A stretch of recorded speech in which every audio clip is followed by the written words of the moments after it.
My name's Linda, and if you told me a few years back that I'd be juggling a baby, a remote editing job, and a crumbling marriage, I'd have laughed in your face.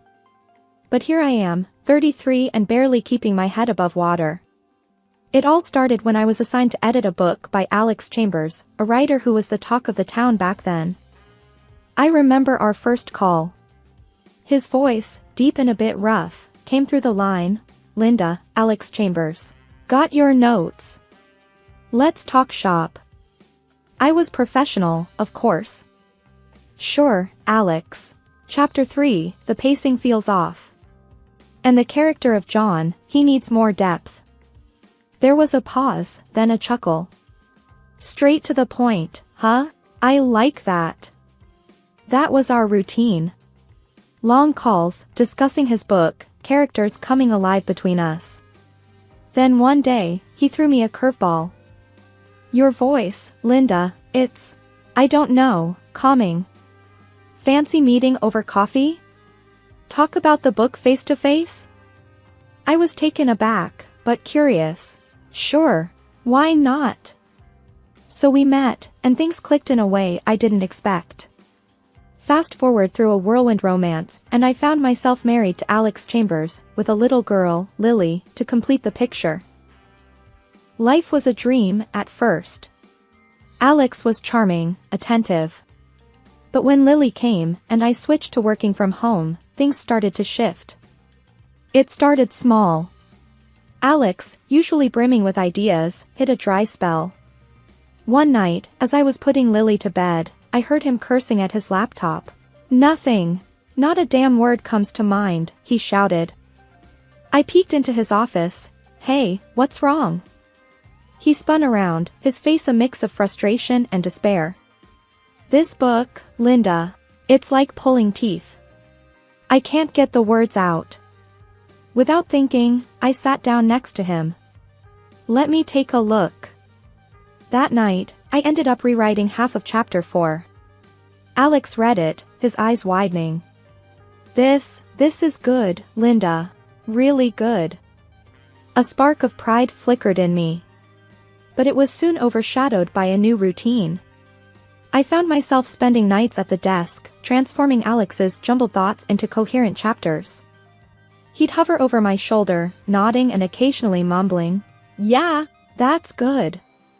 One evening, as I wrapped up a chapter, Alex leaned in and kissed my forehead. "Couldn't do this without you, babe." I smiled, but it didn't reach my eyes. I was tired, worn out from balancing my work, Lily, and now, Alex's book. I felt like I was losing myself in the process. As weeks turned into months, my role as the secret backbone of Alex's writing solidified. I was the one breathing life into his characters, crafting the twists and turns of his plots. But outside our home office, I was just Linda, Alex's wife. One day, as I was tidying up the living room, Alex walked in, phone in hand. "Hey, Linda, my publisher loved the latest chapter. They think it's some of my best work." I forced a smile. "That's great, Alex." He didn't notice the strain in my voice.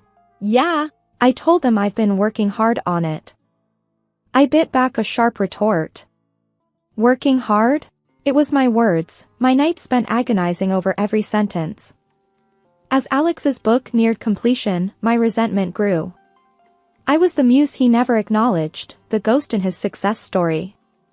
I remember confronting him about it one night. "Alex, don't you think I deserve some credit? I've practically written half the book." He looked up, surprised. "What? Linda, come on. It's my name on the cover. That's how it works." I stared at him, disbelief and anger swirling inside me. "So, my work, my words, they mean nothing?" Alex sighed, running a hand through his hair. "You're helping me, Linda. That's what partners do. But it's my book, my career." I walked out of the room, my heart heavy. It was clear to me then. In Alex's story, I was just a footnote, a nameless contributor. And that hurt more than I could say. The night the book was published, I held a copy in my hands. Flipping through the pages, my words stared back at me, hiding behind Alex's name. There was no mention of me in the acknowledgements, not even a subtle hint. I confronted Alex about it, my voice trembling with suppressed emotion. You didn't even mention me. Not once. He shrugged, oblivious to my hurt. It's just how it is, Linda. I'm the writer, you're the editor. We each have our roles. That was the moment I realized how invisible I'd become in Alex's world. It was a bitter pill to swallow, a harsh truth I had to face. My life turned into a pressure cooker about to blow. Juggling work, Lily, the house, and Alex's demands had me stretched thinner than a dollar store rubber band. One typical Tuesday, I was knee-deep in laundry when Alex barged in, his face buried in his phone. Linda, where's my blue shirt? The one I wore at last week's reading? I pointed to the ironing board without looking up. It's right there, Alex. Ironed it this morning. He grabbed the shirt and mumbled a half-hearted, thanks, already distracted by another text. I shook my head, feeling like part of the furniture. That night, after putting Lily to bed, I sat down to edit a manuscript for work. My eyes were heavy, my brain fried. Alex strolled in, a sheaf of papers in his hand. Hey, can you look at these? I need your magic touch. I glanced at the clock. It was already past 10. Alex, it's late, and I've got a pile of editing for work. He frowned, his voice rising. But this is important, Linda. My publisher's waiting. I sighed, taking the papers. Fine, but this is the last time, Alex. I can't keep doing this. He scoffed, what's the big deal? You're just sitting at home all day. I snapped. Just sitting at home? Really, Alex? Between Lily, the house, and your never-ending book needs, I barely have time to breathe. Alex rolled his eyes. Dramatic much? I'm the one with the real job here. That stung. Real job? I'm an editor, Alex, not your personal assistant. He shrugged, clearly not getting it. Whatever, just do what you can. I worked on his manuscript, resentment boiling inside me. Each word I edited felt like a betrayal to my own work. The next day, as I was fixing lunch, Alex waltzed in, phone in hand again. Linda, I need you to draft some emails to my publisher. And book my flight to New York next week. I slammed the knife down on the counter. Do it yourself, Alex. I'm not your secretary. He looked taken aback. What's gotten into you? I exploded. I'm tired, Alex. Tired of being your invisible helper, tired of putting my life on hold.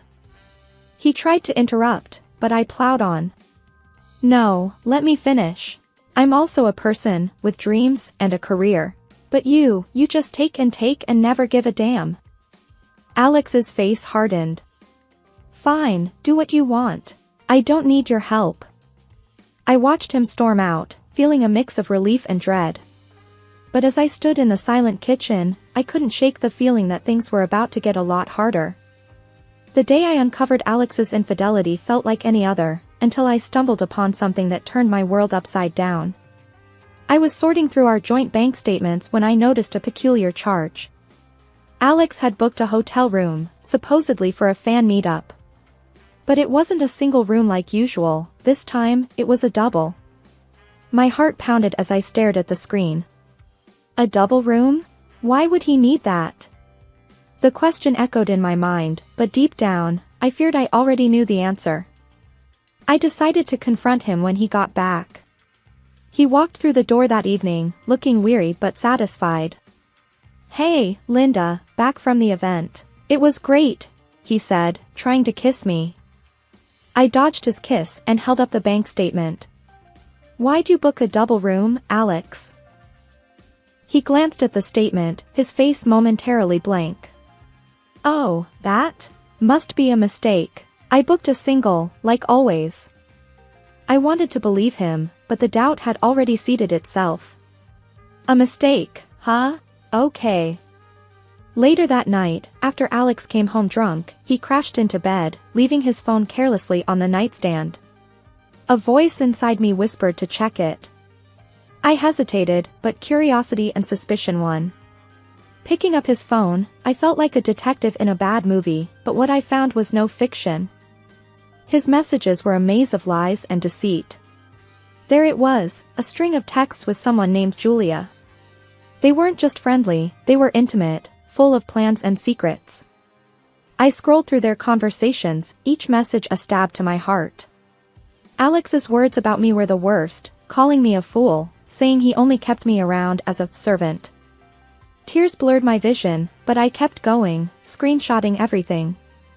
Then I found the photos, Alex and Julia, together in ways that left no room for doubt. It was like watching a car crash in slow motion, horrifying, but impossible to look away.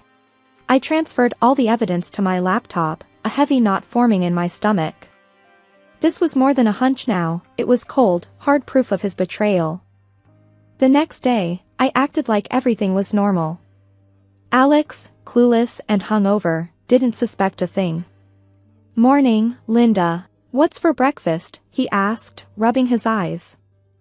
"Just cereal," I replied, my voice steady despite the storm inside. As he sat eating, oblivious, I studied him. This was the man I married, the father of my child, living a double life right under my nose. Anger and hurt welled up inside me, but I pushed them down. I needed to be smart, to plan my next move carefully. That day, as I went about my chores and work, part of me was elsewhere, plotting, planning. Alex's betrayal had shattered something fundamental between us. But I wasn't going to let him see me break. Not yet. I had to be strategic, to hit him where it hurt most. And for that, I needed to keep my discovery a secret, for now. It was a regular evening, Alex was lounging in his chair, absorbed in his laptop. Lily had just fallen asleep, and the house was quiet. The perfect setting for a confrontation. I approached him hesitantly. "Alex, can we talk? It's important." He barely glanced up. "Sure, what's up?" I took a deep breath, my phone recording in my pocket. "I'm burned out, Alex. Writing your books, managing the house, taking care of Lily. I can't do it anymore." His fingers stopped typing. He looked up, his eyes narrowing. "What do you mean you can't do it? You know how important this is to me." I persisted, my voice steady despite the churning in my stomach. "It's too much. I have my own work, and Lily needs more of my time. I can't write your books for you anymore." Alex's face reddened. "You can't just quit, Linda. My career depends on those books. You're supposed to support me, not bail out." I tried to sound as reasonable as possible. "Support goes both ways, Alex. I need your understanding now." He scoffed. "Understanding? I've given you a comfortable life, a home, and this is how you repay me? By backing out when I need you the most." His words stung, but I needed him to admit the full extent of my role. "I've been doing more than backing you up, Alex. I've been writing your books, and it's taking a toll on me." He stood up abruptly, his chair scraping against the floor. "You're just the editor, Linda. Let's not overstate your role here." I felt my patience waning. "Just the editor? Alex, who do you think has been coming up with the plots, the dialogues, refining the characters?" "It's been me." His voice rose in anger. "So what? My name is on those books. Without me, they'd be nothing. You're nothing without me." I edged closer, ensuring my phone caught every word. "Are you saying you'd be nothing without my writing?" He laughed, a harsh, mocking sound. "Of course not. I'm the author, but you quitting now is like a betrayal. You can't leave me hanging. If you stop writing for me, I'll make sure you regret it." I asked, baiting him further. "Is that a threat, Alex?" He leaned in, his face inches from mine. "Yes, it's a threat. You're my wife, Linda. You do what's needed for this family, for my career. If you think you can just walk away from this, think again. I'll divorce you and make sure you get nothing. I stepped back, my heart pounding. I had what I needed. Okay, Alex. We'll see about that. He stormed off to his office, slamming the door behind him. Alone, I took out my phone and ended the recording. Listening back, his words were damning, an unequivocal admission of his dependence on me, mixed with threats and arrogance. That night, as I lay in bed, I couldn't sleep. The man I once loved had turned into a stranger, one who saw me as nothing more than a tool for his success. But now, with this recording, the tables were turned. I had the power to expose him, to tear down the facade he'd so carefully built. My mind raced with possibilities. I could take this to his publisher, the media, or use it in a legal battle. Whatever path I chose, one thing was clear: our marriage was over, and it was time for Alex to face the consequences of his actions. The day of Alex's big press conference was my chosen moment for revelation. Clutching the recording of his admission, my plan was set in motion. Alex was oblivious, caught up in his usual pre-event frenzy. "Linda, make sure the presentation is spot on. This is huge for me," he stressed, pacing around the living room.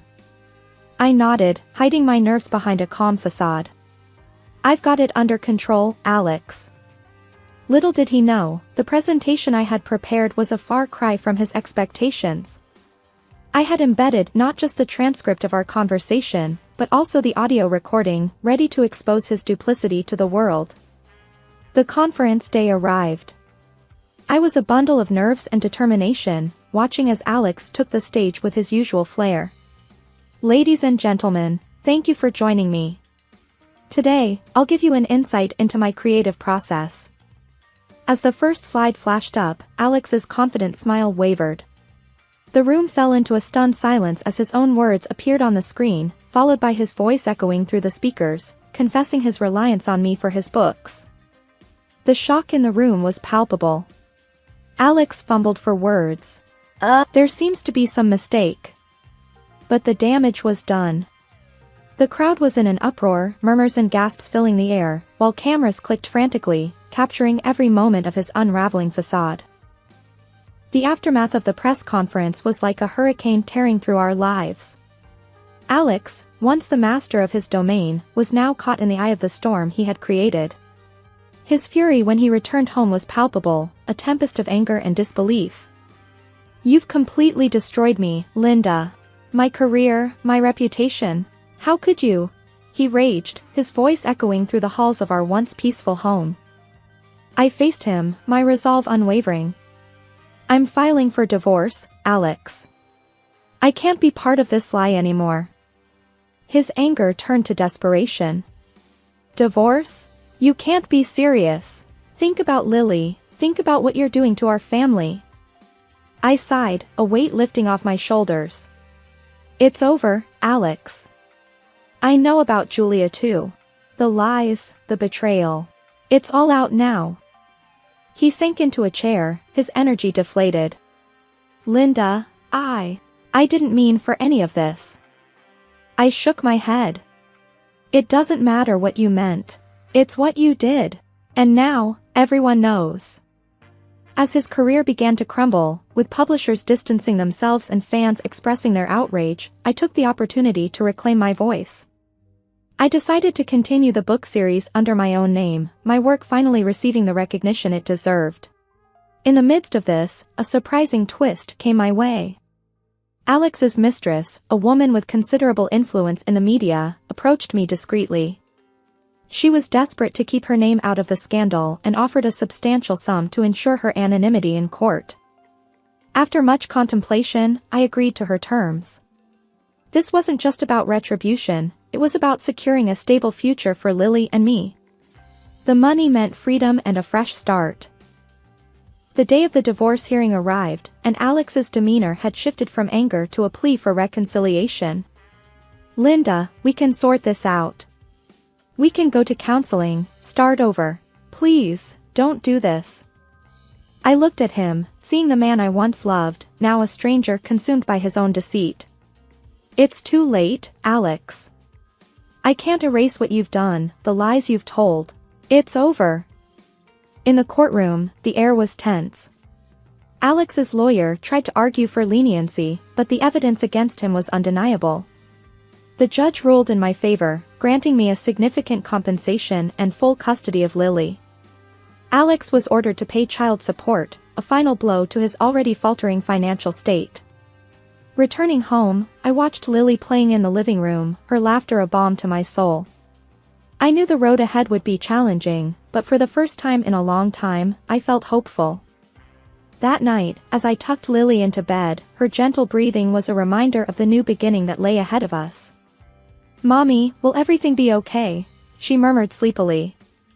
I kissed her forehead, whispering, "Yes, my love. Everything will be just fine. We have each other, and that's all we need." In the quiet of the night, I reflected on the tumultuous journey. The pain and betrayal had been overwhelming, but they had led me to a newfound strength and independence. It was the end of a painful chapter, but the start of something new, a future where I was the author of my own story, free to write the next chapters as I saw fit. In the wake of our divorce, life settled into a new rhythm. I focused on raising Lily and my burgeoning writing career, now rightfully acknowledged under my name. Alex's presence in our lives dwindled, his visits with Lily becoming infrequent and strained. One afternoon, while Lily was at school, I sat at my desk, working on my latest book. The phone rang, breaking the silence. It was Alex, his voice barely a whisper. "Linda, I've messed up," he said, a tremor in his voice. "What happened, Alex?" I asked, my tone guarded. He sighed heavily. "I published a book about my affair. I was desperate, Linda. I thought it might save my career. But I named Julia in it." I was stunned. "You named her? After everything?" He was quiet for a moment. "Yeah, and now she's suing me. She won the case. I have to pay her $1 million, Linda. I'm ruined."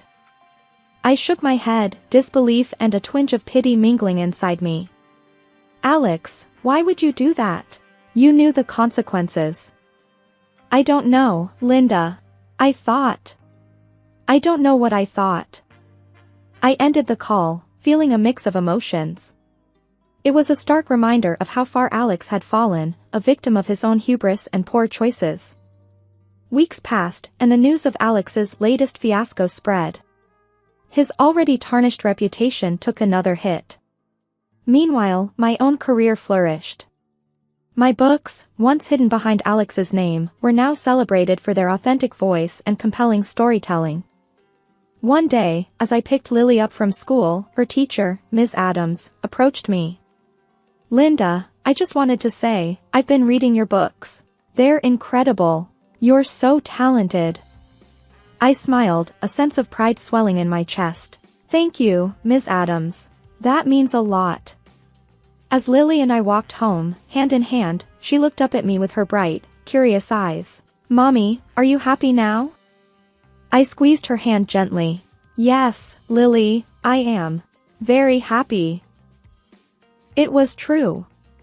Despite the tumultuous journey, I had found my voice, my independence. I was no longer overshadowed by Alex's deceit. That evening, as I tucked Lily into bed, her soft voice broke the silence.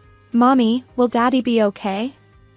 I paused, choosing my words carefully. "Daddy made some mistakes, sweetheart. But he'll learn from them, hopefully." She nodded, her eyes slowly closing. "I love you, Mommy." "I love you too, Lily.